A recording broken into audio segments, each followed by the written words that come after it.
नमस्कार. मी सचिन साळुंखे. जय भवानी. पुन्हा एकदा आज एक विषय घेऊन आलेलो आहे. महाराष्ट्रामध्ये ज्या छत्रपती शिवाजी महाराजांचं त्यांनी स्वराज्य उभं केलं, या मराठ्यांचा दरारा दिल्लीपर्यंत नाही तर सातासमुद्र पार राहिला. त्याच महाराष्ट्रामध्ये बीड जिल्ह्यामध्ये पालेपीर या इथे रमजानी दिवशी एका फौजीला गाडी माग घेताना थोडा धक्का काय लागला. 100-150 लोकांनी त्याच्या बायको पुढे रिटायर फौजी ज्याने भारताच्या रक्षणासाठी आपलं खूप योगदान दिलं अशाला खूप मारला आणि तिथले हिंदू शांत बसले. काय नक्की चाललंय मला काही समजत नाहीये.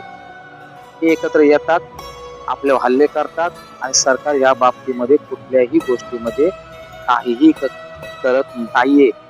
आणि आम्ही हिंदू आम्ही फक्त त्याचा निषेध करतो, एक मेसेज टाकतो आणि शांत बसतो. आजची सोय झाली या हिसाबामध्ये आमचे दिवस ढकलायचे चाललेले आहेत.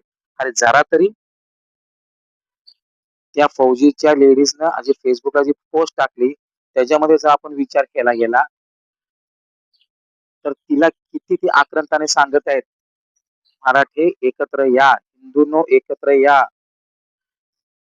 अशांना सरळ उत्तर द्यायला शिका. सर्वांनी युनिटी बनवा. युनिटी बनवा तरच तुम्ही राहाल.